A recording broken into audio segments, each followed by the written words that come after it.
U prvoj polovici 2025. godine Rijeka će dobiti novi vrtić na Krnjevu, vrtić Fiume. Njemac Ralf Forst u Opatiju je prvi puta došao kao 4-godišnjak, a danas Opatiju smatra svojim drugim domom. Ljetni oratorij u Salezijanskoj župi Marije Pomoćnice okupio više od 400 djece. Na Kvarneru i dalje sunčano i vruće.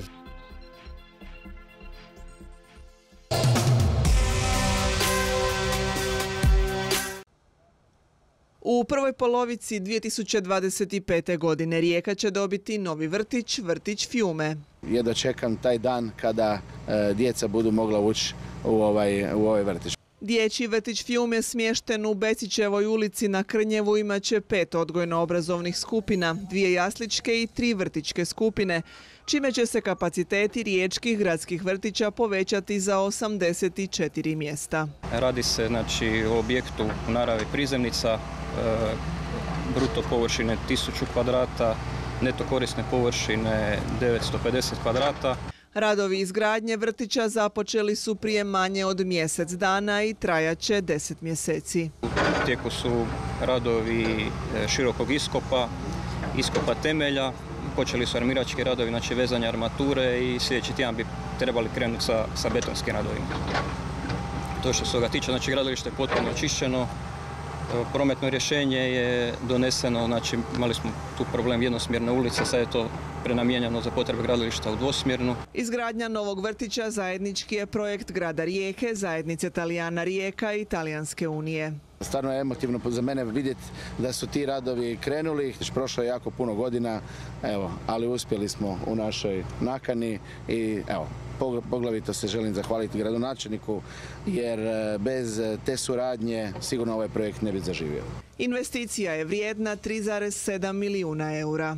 Ja ću samo podsjetiti da smo u protekle 3 godine moga mandata u povećanje vrtićkih i jasličkih kapaciteta uložili gotovo 1 milijun eura, što znači da i s ovom investicijom to polako dolazi do gotovo 5 milijuna eura. Gradonačelnik Filipović se osvrnuo i na upise u dječje vrtiće.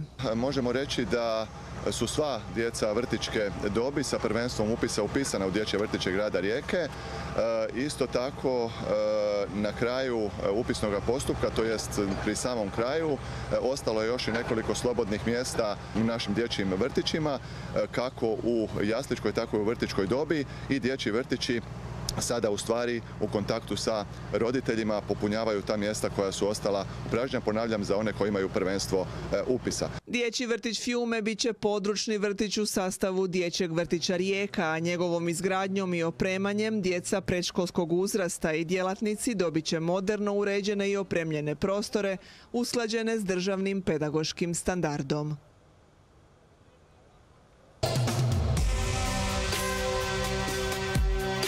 Ti si pjesma moje duše, ti si bol srcu moj, a mi kad mi tuge sluše, onim sam otko tvoj.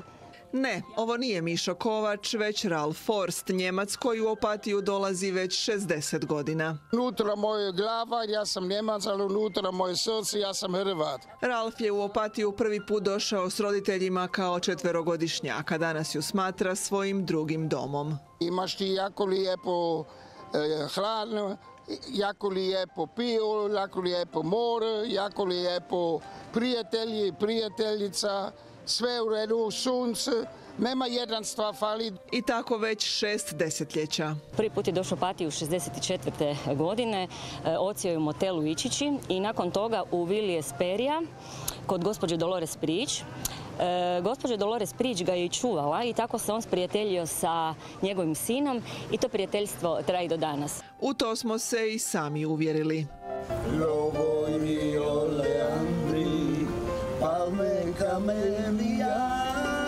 Uvijek bajna u sreću, moja Opatija. Ja Ja sam par godina stariji, puno smo se družili, odlazili van zajedno, proveli cijelo djetinjstvo skupa i kako je on svake godine dolazio u Opatiju, tako je naše prijateljstvo iz godine u godinu jačalo i praktički evo nakon 60 godina i mojih 70 praktički smo postali ko familija.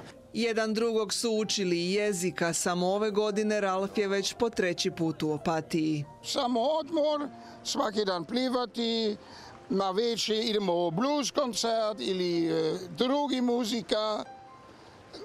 To je prva liga odmor u Opatije. Rado zapjeva pjesme Miše Kovača i Matka Jelavića, a vrlo mu je draga, kaže, i serenada Opatiji. Uz Mišu Kovača ga vežu lijepe uspomene. Ali ja gledam Mišu i Prelug kod Opatija, ima koncert, ali kasnije gotovo koncert. Mi priđemo za jedno i 3 tjedan kasnije dolazi Njemačka, Leverkusen, grad Leverkusen. I kaže moja mama, imam veliki poklon za tebe. Odveo je tako mamu na Mišin koncert. Prije imam veliki brkovi, sada ništa. I ja idem tu Mišu i sa Mišu, dobar dan, što ima novo, gledaš mene? Ne znam. I sad 3 tjedana na trakmic ti si bio u Preluku. A di si ti brkovi, što ima novo? A pijemo jedan gemišt i bla bla bla. 2 prijatelja, odnosno kako sami kažu braća, Denis i Ralf, i danas rado izlaze. Malo manje, onda je Opatija praktički imala jako puno disko klubova i plesnjaka, svaku 50 metara praktički vani su bili plesnjaci do 11:30 na večer, a onda bi se odlazilo u disko klubove. Tako da on je to s nama proživio cijeli taj period odrastanja i druženja, tako da smo ostali do dan danas veliki prijatelji. Turistička zajednica uvijek rado nagrađuje vjernost gostiju koji su najbolji promotori opatijskog turizma. Opatija je između ostaloga poznata i po gostima koji dolaze desetljećima u Opatiju. Tako smo već zahvaljivali gostima koji su dolazili 30 godina, 40, 50, 60, 70. Imali smo jednu gospođu koja je punih 81 godinu dolazila u Opatiju, od čega 73 godine odsjedala u hotelu Kvarner i uvijek u istoj sobi. Jer vjeran gost je najbolji gost.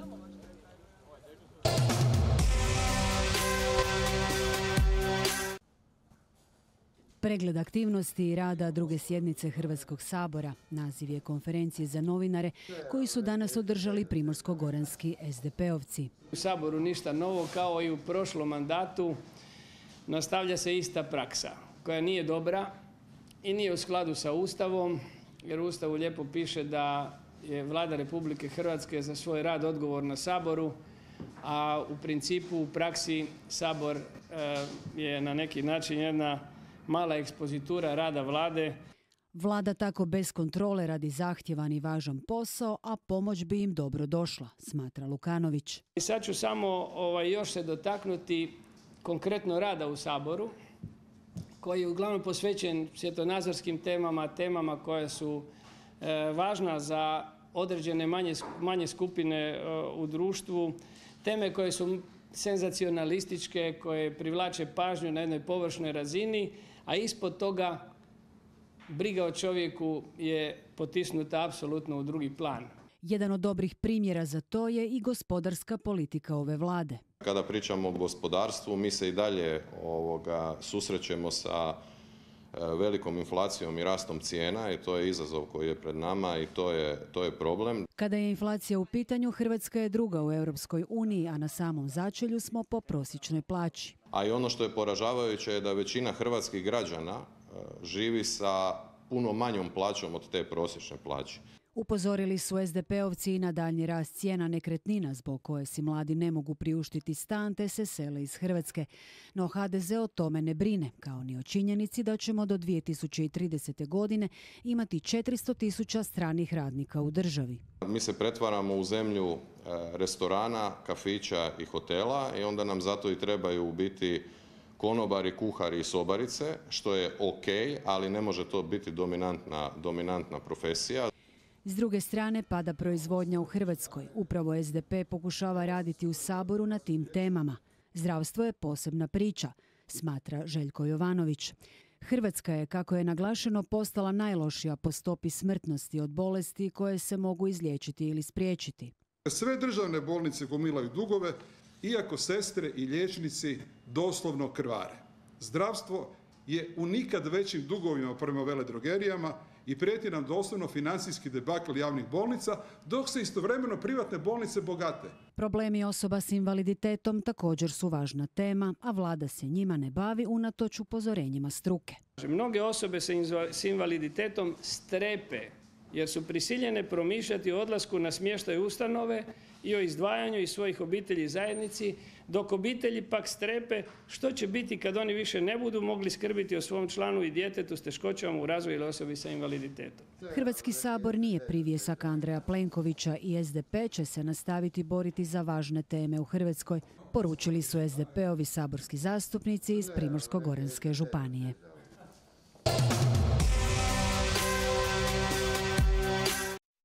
U 89. godini preminula je Katica Ivanišević. Osim što je bila poznata kao prva žena na rektorskoj funkciji Sveučilišta u Rijeci, bila je i prva žena rektorica sveučilišta u povijesti Hrvatske, kao i prva žena predsjednica jednog parlamentarnog županijskog doma Sabora.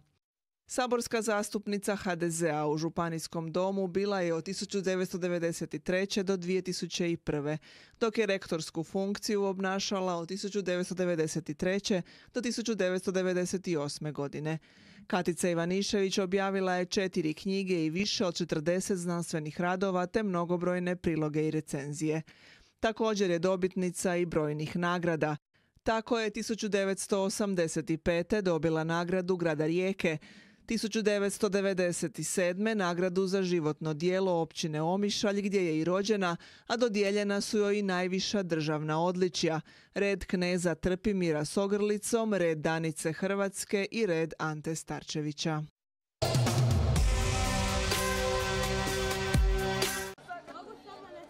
Ljetni oratorij u Salezijanskoj župi Marije Pomoćnice okupio je više od 400 djece.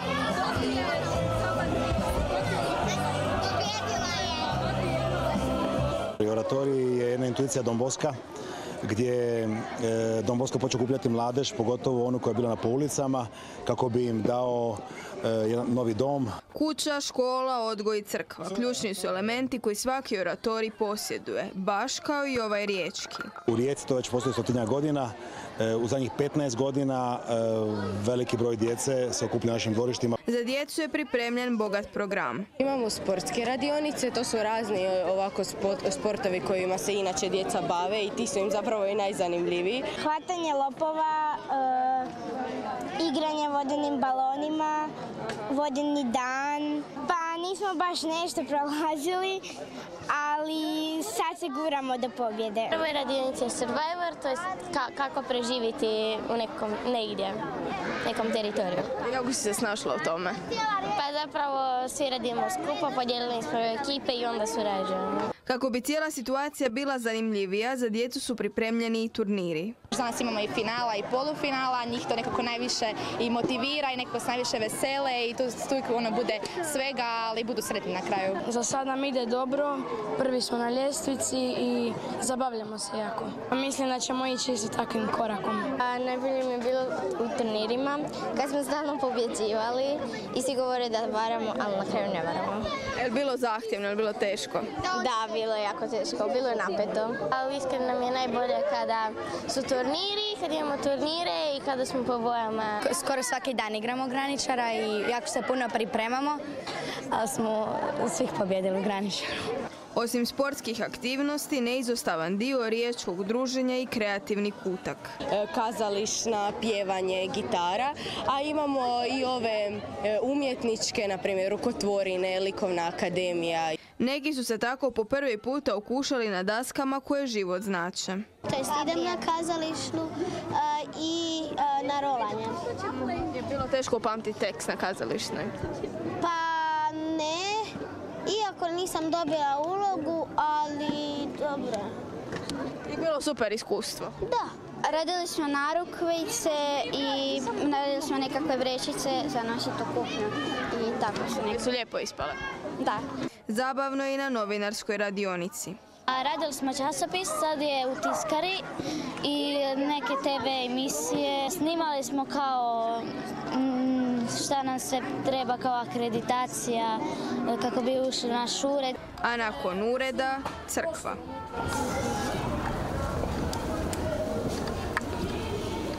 Ćete se prekrižiti, svećenik će vas blagosloviti i onda kažete zadnji put sam se ispovjedio. I sve to pretočeno je u nezaboravno iskustvo. Meni i to jako puno znači jer mogu osnovati nove prijatelje i saznati nešto novo. Ovdje nisam samo kao zbog prijatelja, nego i da nešto naučim i da se molimo Bogu. Svi se družimo, igramo, nema svađe i stvarno predobro. Tamo gdje se mogu opustiti i baš onako uživati. Da pružim ljubav nekome kome treba i da nekom pomognem. Za mene je oratorij drugi dom. Kako i sami kažu, tko god izađe, bit će sretan i zadovoljan.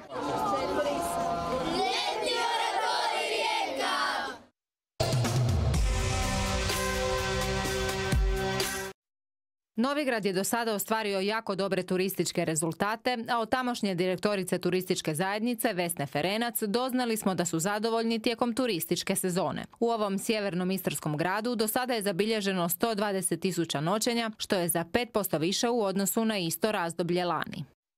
Govorimo o početku godine do sada, do 15.7. i nešto više od 500.000 noćenja, odnosno 540.000 noćenja, što je do sada opet 2% više u odnosu na lani. Tako da, evo, brojke nisu male, dobre su. Činjenica je da su nešto pali dolasci i noćenja određenih tržišta, a tu se najviše odnosi na tržište iz Njemačke. Tako da, evo, mi smo do sada ostvarili solidne rezultate. Trenutno su najbrojniji gosti iz Slovenije.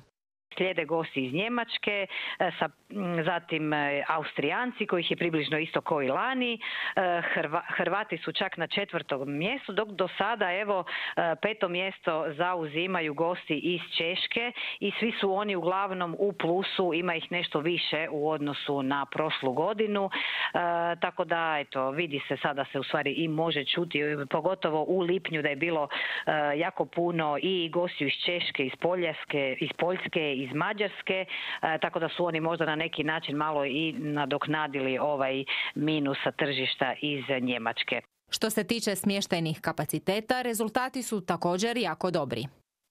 Trenutno, odnosno u ovih prvih 6, odnosno skoro 7 mjeseci, najviše gostiju boravilo je u našim kampovima i hotelima, tako da tu imamo približno isti broj dolazaka, nešto veći broj noćenja je u kampovima i to, evo, imamo čak 3% više dolazaka do sada u kampovima, u hotelima je ostvareno isto tako 13% više dolazaka ukupno. Jedino objekti u domaćinstvu i pansioni su u minusu. Trenutno u prvih 7 mjeseci dakle imamo 3% manje dolazaka u privatnom smještaju i oko 10% manje dolazaka i noćenja u ostalim ugostiteljskim objektima za smještaj, ali u stvari u konačnici je to i komercijalni smještaj i nekomercijalni smještaj u Novigradu je u plusu od 4% u odnosu na isto ovo razdoblje lani. Promatrajući brojke koje se odnose na prvih 15 dana srpnja, brojke su dobre, odnosno slične kao prošle godine u tom periodu. Ostvareno je ukupno 150.000 noćenja, a to je povećanje od 4% u odnosu na lani. Povećanje bilježe i hoteli i kampovi, dok je u privatnom smještaju 5% noćenja manje nego prošle godine u tom periodu. U ostalim ugostiteljskim objektima brojke su manje za oko 15%. Nekomercijalni smještaj je jako bitan za Novigrad, a u tom je domenu također zabilježen porast. Trenutno u Novigradu boravi oko 12.000 turista za koje je organiziran bogat i zanimljiv program.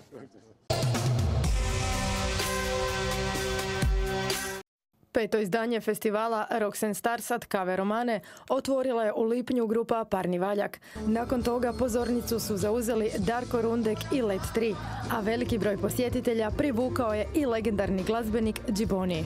Sad krećemo opet 2.8. Dire Straits Legacy nam dolazi. To je definitivno najbliže Dire Straitsima što možemo vidjeti. Znači to nije tribute band, to je originalna postava Dire Straitsa, samo su bez lead vokala, nažalost. Ali evo, glazba, originalne postave za super svirku u Kavama. Zadovoljna sam kako ide prodaja ulaznica, ali važno je istaknuti da svi koji dolaze na koncert u Kave dođu ranije kako bi zauzeli najbolje mjesto i uživali u koncertu s onog mjesta s kojeg žele. Istaknula je tako Šalamon Reškovac, najavivši pritom i posljednji bend koji će zatvoriti ovogodišnji festival i zaokružiti 5. izdanje. 5. izdanje festivala zatvorit će grupa Stereo Brothers. Da, 4 brata, 2 sata talijanskih hitova, zvuči kao dobro zatvaranje ovogodišnjeg festivala, tako da zaista se veselimo. Evo, baš sam sretna što smo ih uspjeli dobiti sada kada su stvarno na vrhuncu popularnosti i nastupaju u dvoranama preko više od 15.000 ljudi. Nekako na vrijeme po zimi sam ih bukirala jer vjerujem da sad više to ne bih mogla. Tako da dolazi nam apsolutno svjetska senzacija, Stereo Brothersi uz odličnu svirku talijanskih hitova i njihove zarazne energije. Festival je dugogodišnji rad bivše i sadašnje vlasti kao i našeg tima koji se bavi organizacijom istog. Naglasila je organizatorica festivala koja je poznat po tome što godinama ima i humanitarnu notu. Zaista mi je drago da drugi organizatori su prepoznali prostor i dolaze sa raznim stvarno odličnim imenima. Vjerujem da će tako i u budućnosti biti. Kava je postalo place to be za organizaciju dobrog festivala ili koncerta. Hvala vam puno. Hvala.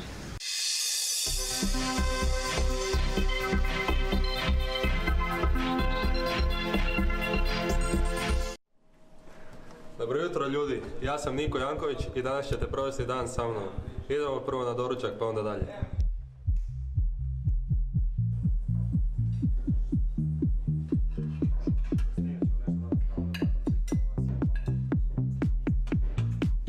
Malo ćemo uzeti kruha za jedan zdravi doručak.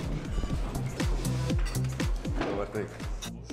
Poslije doručka ja i moj braco popijemo kavu i idemo po robu za trening.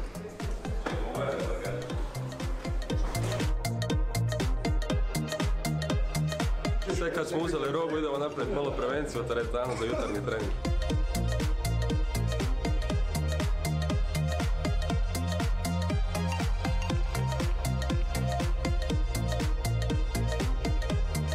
Spremni smo za trening.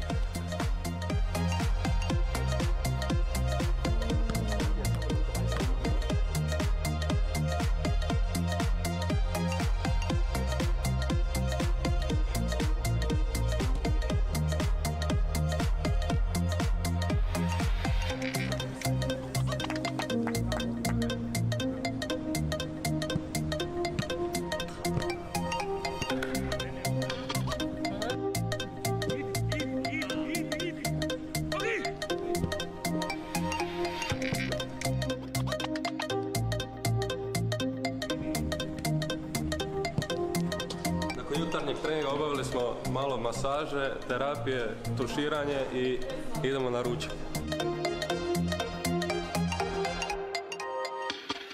Završili smo s ručkom, idemo na odmor i vidimo se do poslijepodnevnog treninga. Poslije dnevnog odmora imamo snack i onda kreće priprema kod fizije.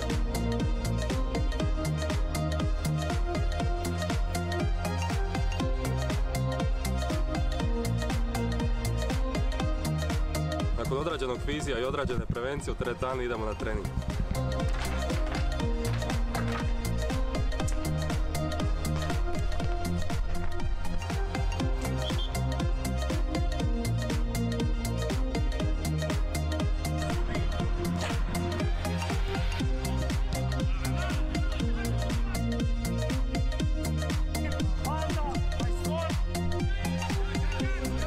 Gotovi smo s treningom, idemo malo u rijeku regenerirati noge u hladnu vodu, pa se vidimo tamo.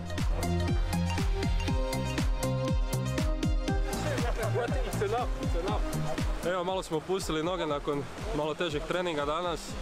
Postavili smo ja i naš kapetan Smola vršu ovdje da imamo šta za večer. Vjerojatno će se uloviti nešto. Vidimo se na večeri. Evo, Uvatili smo par kila pastrve i idemo večerati. Malo piletine, riža, zdrava večera.